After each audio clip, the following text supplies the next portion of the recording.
Welcome to live lecture sessions of Swayam Prabha channel. My name is Riya Pramak. So, we are currently learning about BPSC-132, that is Indian Government and Politics. So, we have completed almost half of the blocks and half of the units in our previous sessions. Today, I will be talking about block 4, that is Society and Politics. In this part, we will be talking about Unit 10, that is Caste, Class and Tribe, and Unit 11, that is Gender.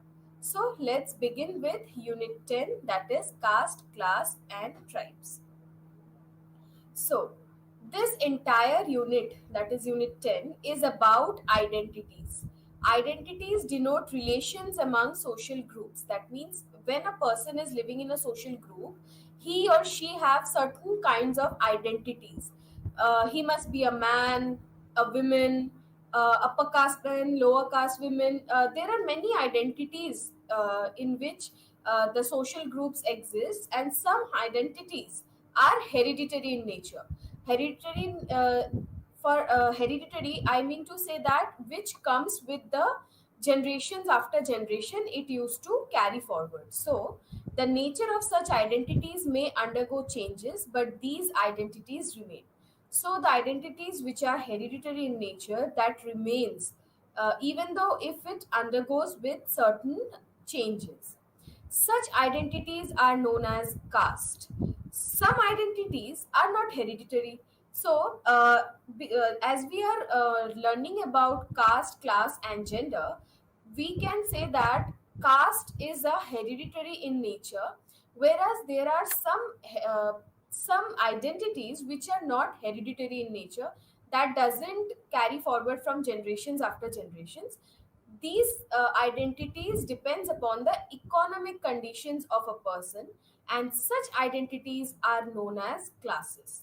So these identities are known as classes, which is based on the economic conditions of a person, whereas some identities are defined by certain characteristics which members of such group have.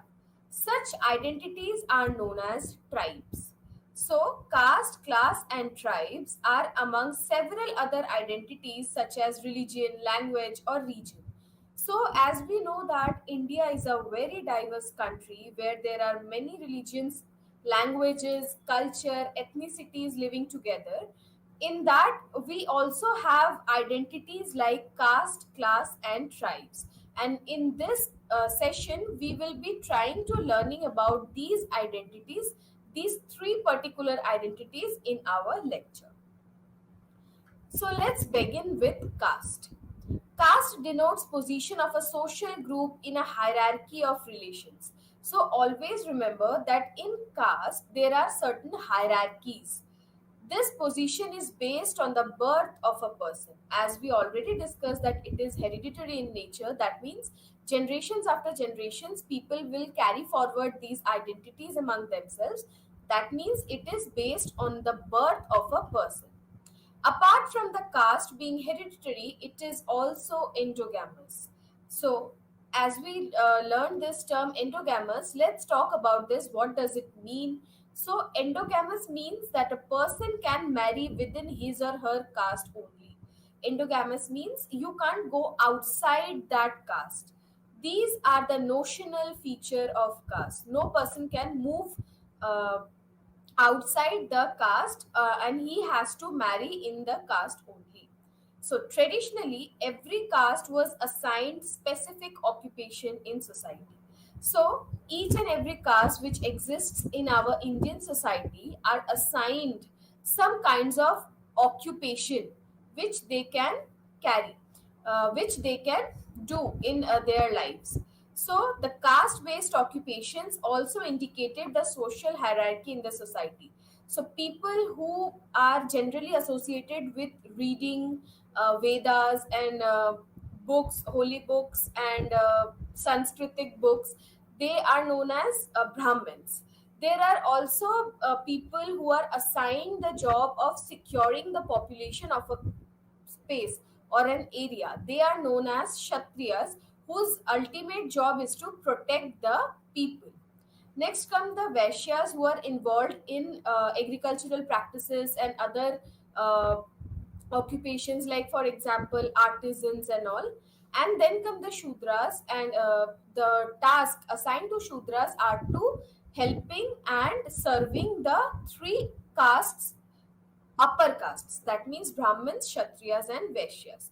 The Shudra's job is to serve all these three upper castes. So different castes were grouped into four varnas. In traditionally, these castes are known as varnas, and these varnas, as we already talked about, this is about Brahmins, Kshatriyas, Vaishyas and Shudras.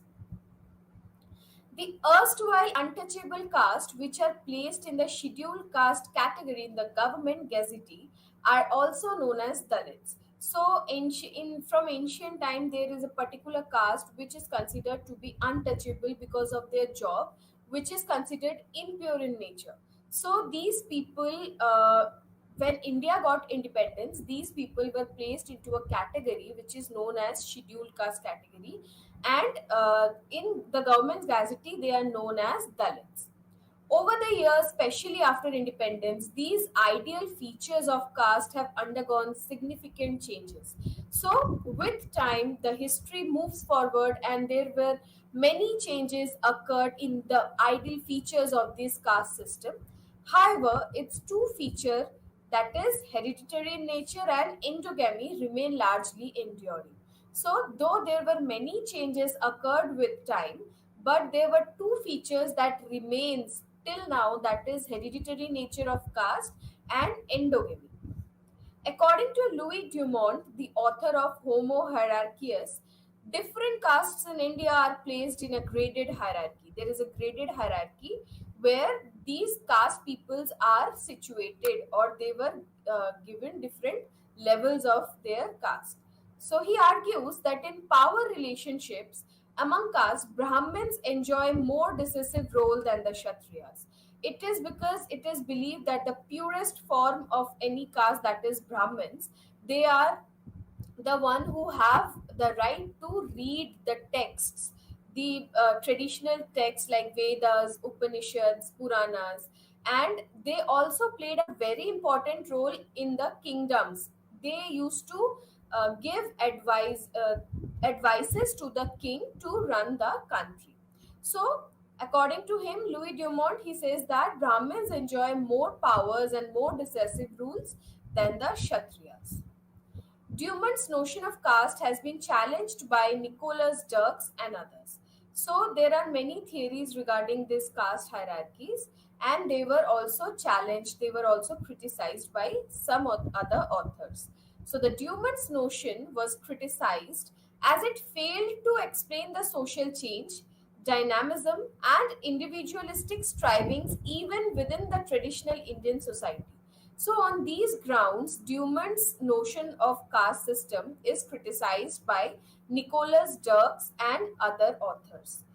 Gerald Berryman pointed out that principle of Brahmanical hierarchy was not uniformly followed by all Hindus. So, according to Gerald Berryman, he said that this features of Brahmanical hierarchy is not followed uniformly all over India, because India is a very huge country and there are many differences in conditioning, and there are many things that involves and then that requires changes in the society, and because of that we can't say that, like Berryman is saying that we can't say that it is uniformly followed all over the country.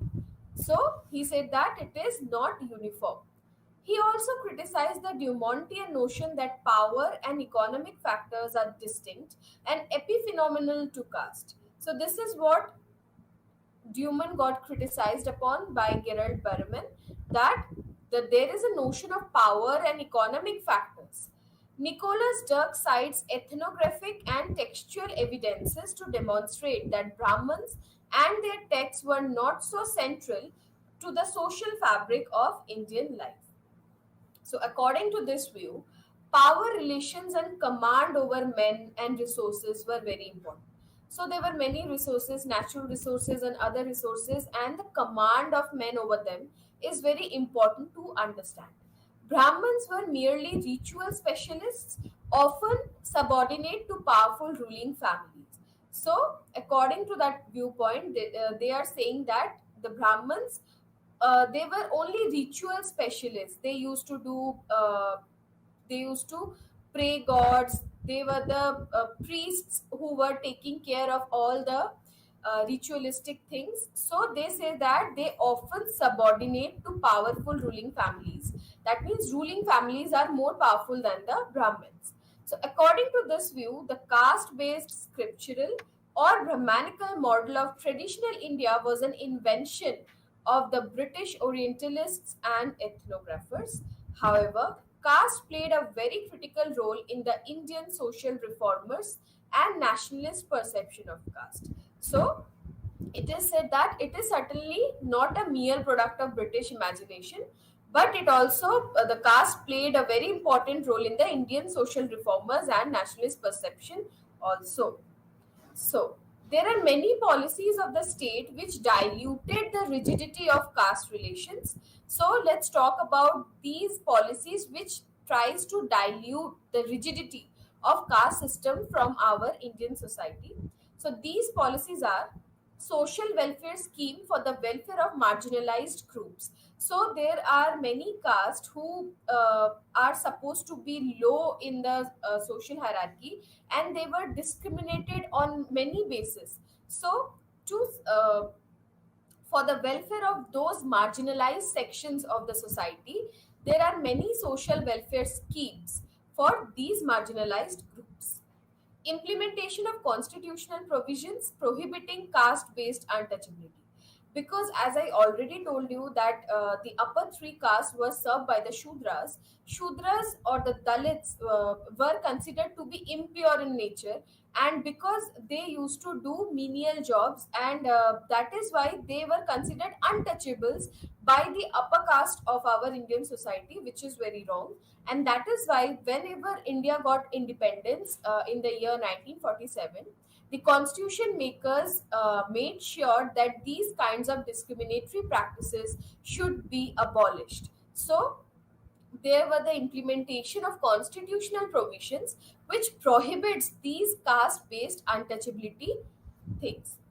There are also reservations for the SCs in the government jobs, political institutions, land reforms, etc., to make them more developed and to bring them to the equal level of other three upper castes, because they were traditionally very discriminated since a very long period of time. The notion of purity and pollution do not impact the role of caste outside family as rigidly as it did earlier in the public sphere. So, earlier, because of so much discrimination and the concept of impurity and pollution, people people who belongs to the upper caste categories, they used to keep distance with the lower caste categories, because they used to think that they will become impure if they touch them or if their shadow fell on them. So these were all evil practices which were going on in our Indian society. And but with time, the notion of impurity and pollution, it got diluted, and now there is very less there is very less cases where this purity and pollution concept works in the public sphere. Caste has also played an important role in Indian democracy. So, these are the things which diluted the rigidity of the caste system, which was practiced since a very long period of our history. Following the introduction of the universal adult franchise with the commencement of the Indian Constitution, as every adult citizen of India got an opportunity to participate in electoral democracy, caste became an important tool for political mobilization. So, because earlier these lower caste peoples were not allowed to participate in any political events or any political decisions, they were very marginalized. They were marginalized in every aspect of politics, and they were not allowed to go to schools. So in that case, they were very discriminated and they were marginalized. And because of the universal adult franchise, which came with India's independence. It was ensured that all citizens of India, irrespective of their caste, class, creed, religion, they will be given equal opportunities and equal rights to participate in the democracy. And after that, we can say that caste became a very important tool for political mobilization of the electoral population. So, according to Leo Rudolph and Suzanne Rudolph, caste associations have played crucial role in mobilizing caste for getting their democratic rights. Apart from caste associations, several parties which address the issues of specific caste or caste groups have emerged in India.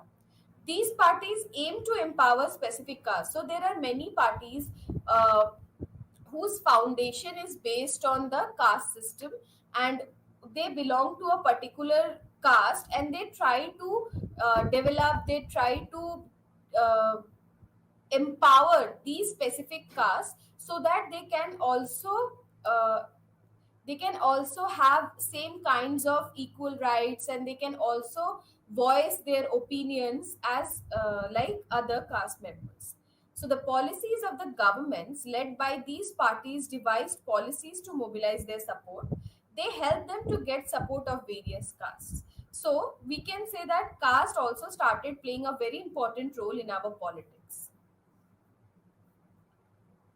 So let's talk about class. This was all about caste system. Now let's talk about class. Class is different from caste. As I discussed in our very first slide, that there is a difference between caste and class. Why? Because caste is considered to be hierarchic in nature, whereas class is based on the economic condition of a person. So, unlike caste, class is not hereditary. It is also not restricted to any religion. So, caste basically restricted to few religions in our country, but the class is not restricted to any religion, and we can find many classes in different religions irrespective of their faith. So, class denotes economic position of a group or a person belonging to such group.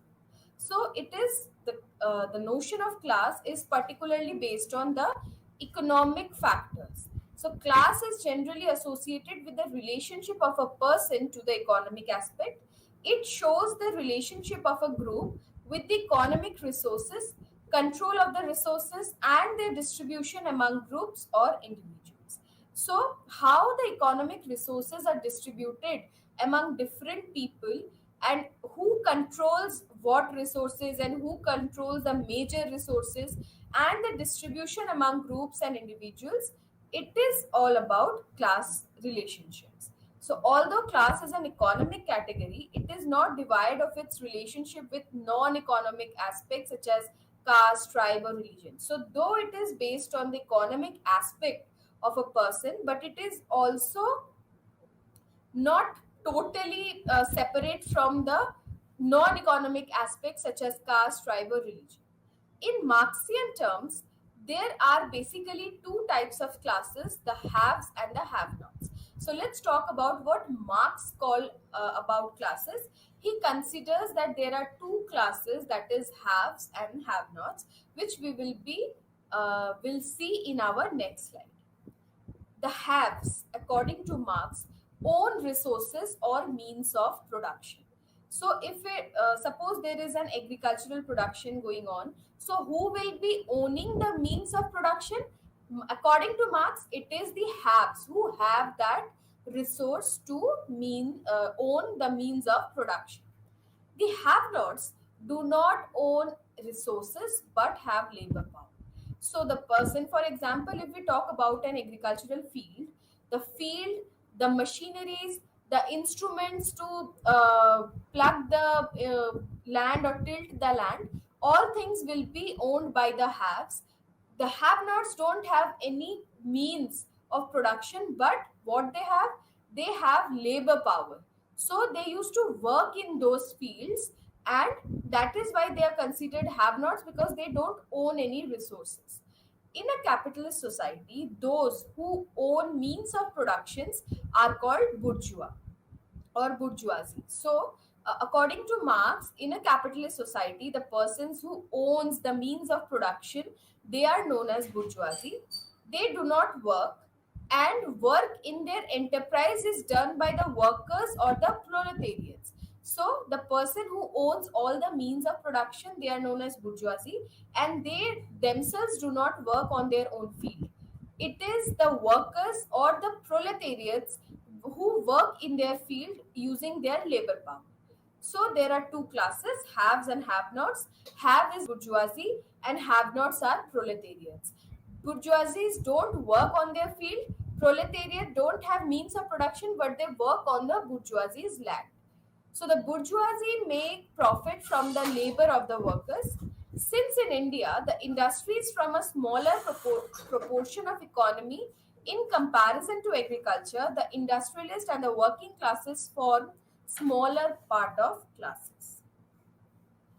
The composition and formation of classes in Indian agriculture have varied in different regions. So there are, like we can't say that it is also uniform across India. The combination, the composition, and the formation of classes, they varied due to the geographical locations and different features. So in post-independence period, the agrarian classes can be described as follows: landlords and tenants, kulaks, rich peasants, middle peasants, and agricultural laborers, marginal and small farmers, and footloose labor. So post-independence time, we can see that there were certain classes, agrarian classes, which used to exist. They were known by these names. So classes have close relationship with caste. Though caste is hereditary and class is non-hereditary, but still they have a very close relationship. Although all classes are found in all castes, generally the low castes, Dalits and lower section have larger share of poorer classes than high caste. So we can say that the persons who belong to lower section, they are also poor classes as compared to the other high caste people who belong to the rich classes. So we can say that there is a close relationship between class and caste. The rich farmers or the middle farmers mostly belong to high castes, and middle classes such as Jats, Yadavs, Marathas, Reddis, Kammas, Vokkaligas, and Lingayats. Let's talk about middle class. Middle classes generally denote those classes who are engaged in salaried occupations in public or private sector. So the persons who belong to this particular middle class, they are all salaried persons. Like they get salaries at the end of the month from a public or private institutions. They also include professionals or self-employed persons such as doctors, lawyers, or journalists. Middle classes are not homogeneous groups. Depending on their economic conditions and positions in public or private jobs, middle classes can be grouped as lower middle class, or upper middle class. So, in this middle class, also, there are three distinctions of classes because of their economic conditions and position in the public and private institutions. So, there is also within the middle class, there is also lower middle class, and upper middle class categories. Let's move forward to tribes. Let's see what does we mean by tribes. Tribes refer to a group of people who share some characteristics which are different from those of castes. So there is a difference between a caste and tribes. So tribes have some kind of special characteristics which differs them from the caste. The principal defining characteristic of a tribe is not birth into a specific religion. Tribes belong to different religions. So we can't say that like a caste, it is only in Hinduism or it's only in other religions. But tribes can belong to any religion like animists, Christians, Buddhists, or Muslims. So tribes can belong to any religion. They are not confined to a particular religion. Some scholars regard tribal as indigenous. In Jharkhand, Chhattisgarh, and a section of tribal in Assam are also known as Adivasis, the inhabitants of a particular place. So tribals in India have been subjected to prolonged exploitation and deprivation. So the tribes, India is a country uh, where there are many forest areas, many remote areas, rural areas. So we can find many tribal identities in these areas, and it is believed that they have been subjected to prolonged exploitation and deprivation of resources. Tribes as a concept was introduced by the Britishers during the 19th century in India. So, the concept of tribes introduced very recently, very recently in the sense in the British colonial period. So, it was used to differentiate the communities which did not fit into the definition of caste. So, those people who do not fit into the definition of caste are considered to be tribes, are differentiated the communities. So the concept of tribe was officially defined in the Government of India Act 1935. Before that, there was no concept like that. So for the very first time or officially, the concept of tribe was defined in the Government of India Act 1935. According to Article 341 of the Constitution, the President of India may specify tribes or tribal communities, groups within certain tribes in a state for the purpose of the Constitution.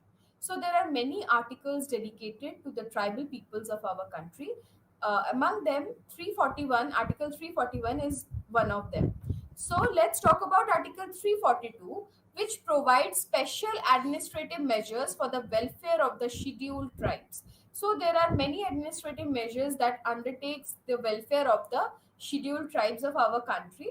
The constitution also ensures protection of the tribal languages, dialects and culture. So there is a ministry over that, Ministry of Tribal Affairs, which works on these fields where they uh, tries to protect the language, dialects, and culture of the tribal people. The sixth schedule provides for establishment of autonomous district councils in the hills inhabited by the tribes in northeast India.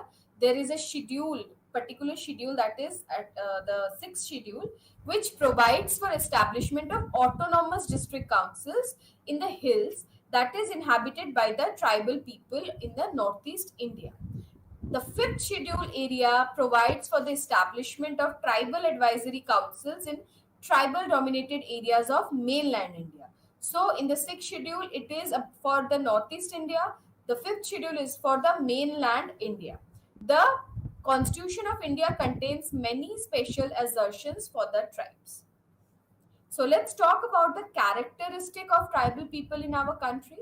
We can identify certain features which are associated with the tribes, though the tribal society is undergoing transformation. So we can't say that whatever we are learning in this, whatever the features they have, this is all continuing since long. No, there are many transformations happened earlier also, and it is undergoing transformation till now. So traditionally we will be talking about what are the particular features of these tribes. So traditionally tribes have been inhabiting hills and forests which are generally located in areas which lack basic facilities, that is roads, schools, health facilities. So they live in those areas which don't have these kinds of basic facilities, because they used to live in very rural part of our country or the forested areas. The agriculture in such areas mostly involve family labor. So that means it is not like that people are hiring someone else. They used to work in their own field and their own agricultural land as a family. They used to give family labor. So in the tribal dominated areas, jhum or shifting cultivation is practiced, which is a very main feature, that jhum cultivation is practiced among the tribal groups of India. People are also engaged in the livestock, fishing, hunting, forestry, etc., construction sector, mining, and quarrying. Usage of relatively traditional means of cultivation. So, as we can see that because of technology, many people are using technologies to use in their field, but these tribes relatively use traditional tools and traditional means to cultivate their own land. The tribals do not have access to developed market to sell their products, though they are also producing agricultural produce, but still they have they do not have access to the market to sell their products. In comparison to women in the non-tribal societies, women generally enjoy more equality. So this is a very important feature and very important characteristics of a tribal society, that is that as compared to the non-tribal societies of our country, the women of the tribal families enjoy more equality. Tribal chiefs or community leaders play decisive role in the adjudication of affairs within the tribe. So there are tribal chiefs who look after all the tribal affairs in their own tribes. So the sixth schedule and fifth schedule of the constitution protect the customs and economic interests and political rights of the tribes in hills and plain areas. So policies for reservation in public employment, the elected bodies and welfare schemes have contributed to change in tribal society to a considerable extent.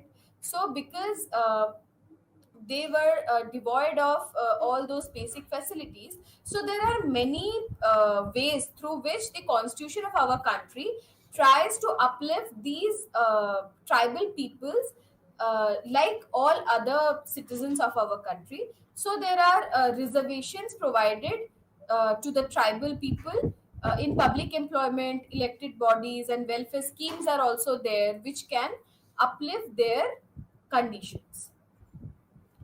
There are many political movements in which tribes are associated with. So tribes in different regions of India have been engaged in political movement against their exploitation and for their political autonomy from time to time. So there are many tribes who wanted political autonomy and they raised voices against their exploitation as well. So during the 19th century, the tribes were involved in a series of revolts against the colonial rule and its interference in their lives, culture, rights of tribal communities. Because Britishers used to cut all the trees, they used to go inside the forest to extract all the minerals, all the trees from there. So these things, these practices of British Empire were very disturbing for the tribals because they feel that they are interfering in their lives, their culture, and their rights. So there were many revolts that they undertook during the colonial period. In post-independence period also, the tribals have been involved in movements for ending backwardness of their regions and their political marginalization. So it is not like that only British period, in the colonial period only they revolted. They also revolted after independence as well. Through the movement, they seek political and regional autonomy by rearranging existing relations between vertical units of the governance, that is, the local governance institution, state, and the center. So, some tribal groups have been involved in insurgency as well, which means they get popular support in their movement, which often become violent. So, uh, in some tribal movements, it turned out to be a very violent movement. Among the examples of different types of autonomy movements in Northeast India are the movement of Nagas in the Naga inhabited areas, the Mizos in Mizoram, and the Bodo tribes in Assam. They want political autonomy, and there have been movements going on from these areas. So, this was all about caste, class, and tribe. Let's move forward to know gender. That is Unit 11. So, introduction. If to introduce this gender, let's talk about what does gender mean. What is the difference, and what are the major characteristics of gender? So, people in a society can be identified on the basis of language, religion, caste, sex, gender, tribe, etc. As I already told, there are many identities of a person. So it is essential to know what gender is and how it is different from related concept of sex. So there is a difference between sex and gender. Generally, many people consider that sex and gender are the same. So people generally they feel that it is same, whether they are right male and female in sex column or gender column, they feel it is same, but it is not true. There is a difference between the sex and the gender. Sex denotes the biological identity of a person. Gender signifies the role of social, economic, political, and other factors in determining the position of sex in society. So, the biological difference between a male and a female is considered to be sex, whereas gender is socially constructed thing. So, the gender signifies the role of social, economic, political, and other factors in determining the position of sex in society. So it means the levels of social status, economic conditions, and power positions of men, women, or transgenders are determined by the social, political, economic conditions in which they are placed. So we have to keep that in mind that gender and sex is not same.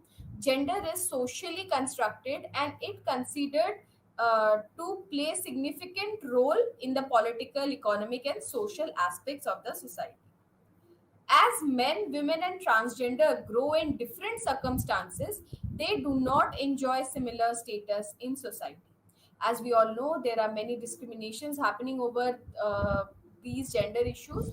So, men, women, and transgenders grow in different circumstances since their childhood, and they do not enjoy similar status in society. There are distinctions, there are discriminations. So there exists social hierarchy, economic and political inequalities in their positions. In our society, men are placed in higher position in relation to women and transgenders. Men enjoy more freedom than the women or transgenders, as we all know. The society in which men enjoy superior power than the women are known as patriarchal societies. So it is very important to know what is a patriarchal society or what is patriarchy.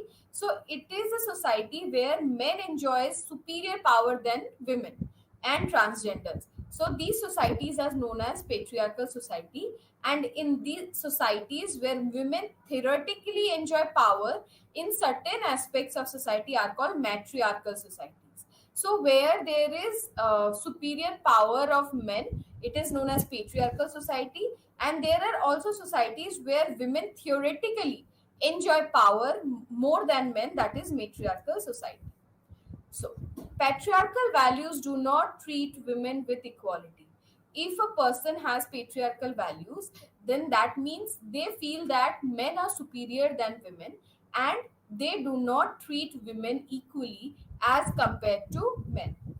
In India, with exception of three tribes in Meghalaya, that is Khassis, Garos, and Jaintias, Nayars in Kerala, and some tribes in Andaman and Nicobar Islands, patriarchy exists. So we can see that in our country, it is basically patriarchal society, but there are very few exceptions also, like the tribes in Meghalaya, that means Khasis, Garos, and Jaintias, the Nayars in Kerala, and some tribes in Andaman and Nicobar Islands are matriarchal in nature, where the women has more power. Theoretically, they have more powers than others. So among these tribes, matrilineal system exists. So these were the tribes where matrilineal system exists and there is no patriarchy. However, as Tiplut Nongobri, a sociologist, underlines with the reference to the Khasis, matrilineal system does not treat women equally in some respects. So it is believed that in matriarchal society, women enjoys certain powers over men. But according to Tiplut Nongibri, who is a sociologist, he says that in Khasi tribe that exists in Meghalaya, matrilineal system does not treat women equally in some respects. So there are few exceptions. Let's talk about gender and issues related to that. Since the 1980s, the scope of women's movement at the local levels, villages and towns, and at higher levels, and range of issues raised by them have widened. So, before 1980s, women were not aware that much, but after this period, the women movement came into existence, majorly came into existence, and it existed in local levels like villages, towns, and also at higher levels. And they were talking about many issues. They raised many issues regarding gender discriminations. As the gender's position is determined by unequal location of men, women, and transgender in social, political, and economic relation, it is women who are apparently placed in the most vulnerable position. So it is believed that in a society, the women's position is the most vulnerable, and there are several problems which continue to pose a challenge to their emancipation and empowerment. So there are many challenges that women used to face in a country where they don't feel equal with their male counterparts. There are many discriminations happening. They not only face challenges in workplaces or in a public sphere, but also within the family. So there are many challenges that women has to undergo, that is rapes, domestic violence cases are there. There is also discriminations with daughters that happens in the family level as compared to their son. There is also issues of dowry, bride burning because of non payment of dowry. Then there are sex determination tests, cases of harassment in public or private institutions. There is also issues like child marriage, discrimination by some traditional caste panchayats such as khaps, and in the work and also in getting wages. So there are many issues that exist which are still there in our society, and they create gender discrimination between men and women. Though slowly we are moving forward, and there are few cases of these discriminations come to our notice, but it is not fully over. It needs more education among the masses to get rid of all these challenges in our society. So, gender based inequality is largely rooted in social and economic disparities, lack of representation of women, and transgender in decision making institutions. So, we can say that the gender based inequality is also seen in political arena, where women are less in number as compared to men who can represent the masses. So, as a result of which, we can see very few women in decision making institutions. It is believed that if women get education and economic independence, it will help reduce their gender based discrimination. But it is not sufficient condition. Not only education and economic independence can bring their position as the same as men in the level, but such condition can be supplemented by change in the patriarchal values. So it is many times seen that even though a person is very educated, but he or she has patriarchal values. Also remember that patriarchy is not only limited to men. Women can also have patriarchal values among themselves. So it is a value which can exist both in men and women. So these values should be changed. Not only education and economic independence can ensure their equality, but this patriarchal nature or patriarchy should go away. So, gender based discrimination is thus embedded in the level of human development. That is possible by change in patriarchal values that support gender based discrimination. So, because patriarchy supports gender based discrimination, because it talks about the superiority of men over women, so this patriarchal values should be changed. So let's talk about gender and movements and their historical background. So women's movement in India can be traced to pre-independence period. So before independence, also there were many movements for women which aims to empower them. issues like sati pratha where the bride of the person, of the dead person, is burnt alive on the funeral pyre of her husband, was very barbaric in nature. And this sati pratha was came into notice by Ram Mohan Roy, who bring these issues to the British government, who ultimately uh, make laws and rules which ended it. Also, Ishwar Chandra Vidyasagar talked about remarriage of widows, which was considered to be very sensitive issue in our society. Jyotirao Phule founded Satya Sodhak Samaj to end social evils associated with caste, which also negatively affected women. So there are many people who worked on these issues in the pre-independence time. Due to the influence of the social reformers, the British government made laws which banned customs of sati, child marriage, and permitted women to remarry. So we can say that in the pre-independence India also, people were aware that there are certain practices which are harming women. So women leaders supported by the Congress demanded equal voting right and representation of women in legislative bodies. Let's come to the post independent period. Gender based discrimination and inequality became a focus of studies in social sciences during the 1975 to 1985, which was known as the International Women's Decade. So, this was the period where women were very active and they started raising voice against this gender based discrimination and the inequalities happening in the society. In several universities, centers for women studies were established. This was the time when Center for Women Studies and Center for Women's Development, these centers were started in many universities. There are several organizations, activists, scholars, intellectuals, and leaders who attempted to end gender based discrimination and equality. They strive to end male dominance and seek equality for all genders. It is not like that that if women are talking about gender based discrimination, so they doesn't mean that women should go up and men should go down. No, they wanted equality between men and women. So women's movement adopt different ways such as demonstrations, dharnas, mass petitions, social media, etc., to underline these demands and pressurize the government to accept them.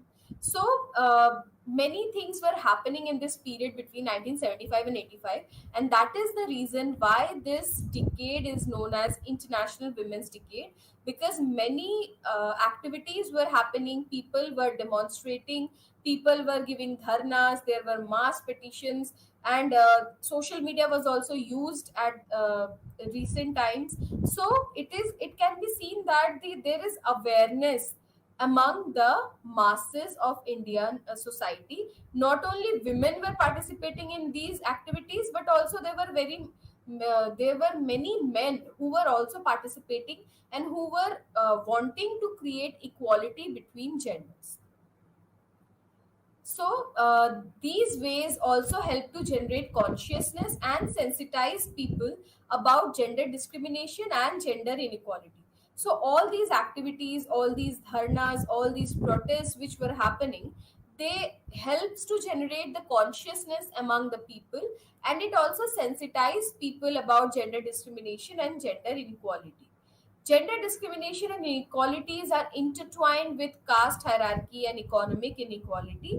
So, while women and transgender from all castes, religions, tribes, or economic strata face gender based discrimination, those from low caste and economically poor classes face multiple form of discrimination.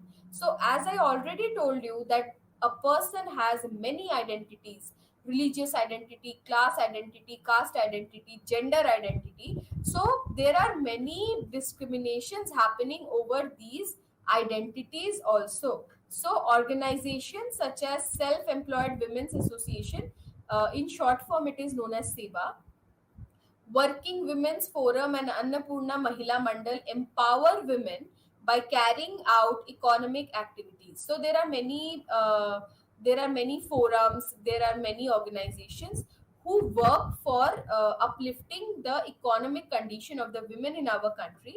So they provide certain jobs, small scale industries were also there, where they hire women so that they can earn their own living, and they can be economically independent.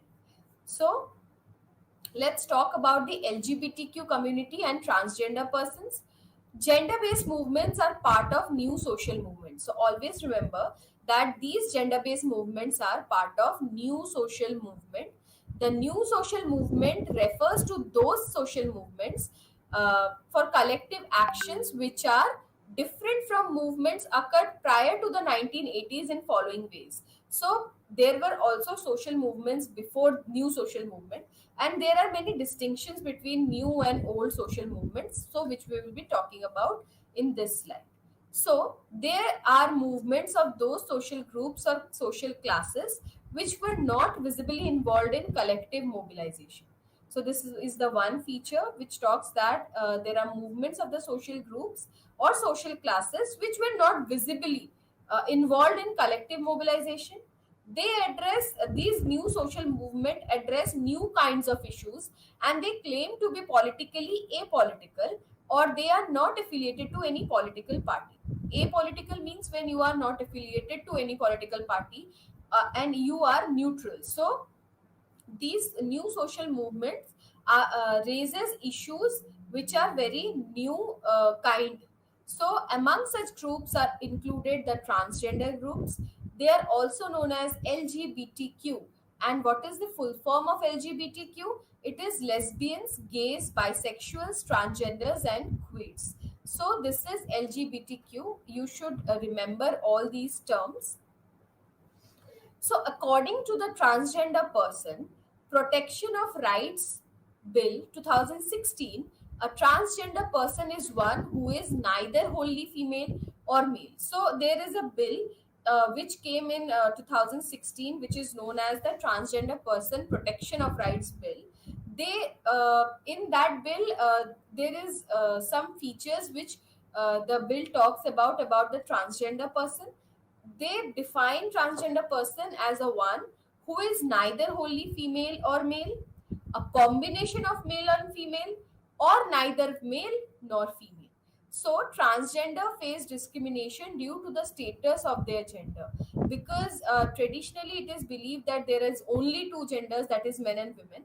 But this is not true. There are many other genders as well, uh, which is not considered to be with equal status with men and women. So they face discrimination because of their gender, not only in the families but also in public institutions, also in public sphere, also in private sphere.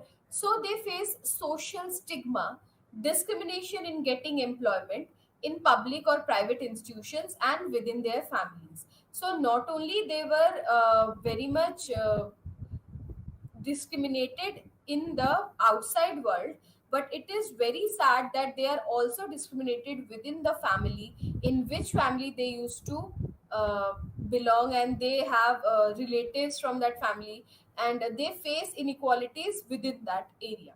So they are demanding dignity, self respect, and right to self identification.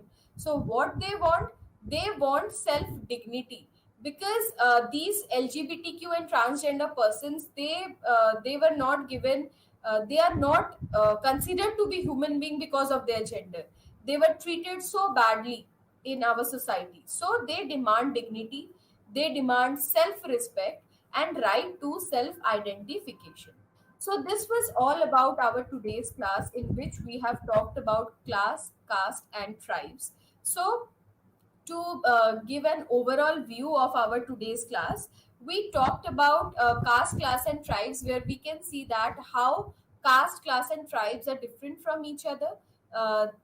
For example, as I already told you in our today's class, that caste is based on hereditary notion and nature, and also it is endogamous. That means a person from a particular caste can only marry a person from that caste only. So it is hierarchic and endogamous in nature. though there were many transformations happened and many transformations occurred with time in the history, but still these two features remain same, that is hierarchic in nature and endogamous in nature. We also talked about four varnas that existed in our society, that is Brahmins, Kshatriyas, Vaishyas, and Shudras. So, Brahmins are considered to be the superior caste among all these four castes. Kshatriyas come second, whose main job is to protect the country and protect the people. And the Vaishyas are the persons who are related with the agricultural produce, artisans, workers, and all, and the Shudras, who are considered to serve all the three upper castes. So, due to their these caste hierarchies, people used to discriminate among these castes, and which is very discriminatory and exploitative in nature. And because of that, they were also the Shudras, the Dalits are also considered to be untouchables by some upper caste people. And because of that, they were not allowed to go to temples, they were not allowed to take water from the village wells, they were not allowed to roam around in the area, because it is considered that whatever they do, whatever they touch, or whatever they do in their work, it is very impure, because their occupation is to do that work, so they are considered to be impure. And because of that, there were many exploitations and discriminations happened over the years. To end this discrimination, the government of India, which after independence, in the constitution makers in our country, they specifically give certain rights to these people, because they were traditionally very discriminated, and for that they were given some welfare schemes were there for them, and there are certain reservations for these people, so that they can move forward in the social hierarchy, and they can come forward, they can develop themselves, they should get all the opportunities like other caste people. So also in our constitution, the article 17 talks about the abolition of untouchability, which was a very good step to remove these kinds of social evils and evil practices which used to happen in our country since ancient times. Also, we talked about class, who are based on the economic condition. They are not like it is not based on their birth, but they belong to a particular economic category, and that is why there are classes like that. Also, this class system exists in all religion, all ethnicity, all gender. So it is there in every other identities as well. Also, we talked about the middle classes people, where we talked about how the middle class are the class which are considered to be the salaried persons, who get salaries at the end of the month, and they are the persons who work in the private and public institutions. And also, we learned that in the middle class there are three other subclasses as well, like lower middle class, upper middle class, and middle class. So we can see that there are many categories exist, and there are many identities exists in our society. And a person, we can't say that a person have only one identity. No, the person, if we're talking about a man, he is a man, he must be belonging to some religion, he must be belonging to some caste, he must be belonging to particular class. So there are many identities a person carries with themselves. We then move forward to unit 11, that is gender, where we saw how gender is very discriminatory in nature, because it is socially constructed and it is different from sex. Because sex is biological distinction between a male and a female, but the socially constructed thing is gender, where certain kinds of attributes and certain things are associated with the person. Like for example, it is considered that a man should be very strong, very he should have valor, and all these things, whereas women are considered to be very soft, they are required to give care, nurture, love to the family. So these all these attributes are created by the society. So there is a difference between sex and gender. Also, we talked about how in our country there were many gender based movements happened, not only in the post independence area but pre independence era also. They have certain movements. So these were all about this, and also we talked about LGBTQ community.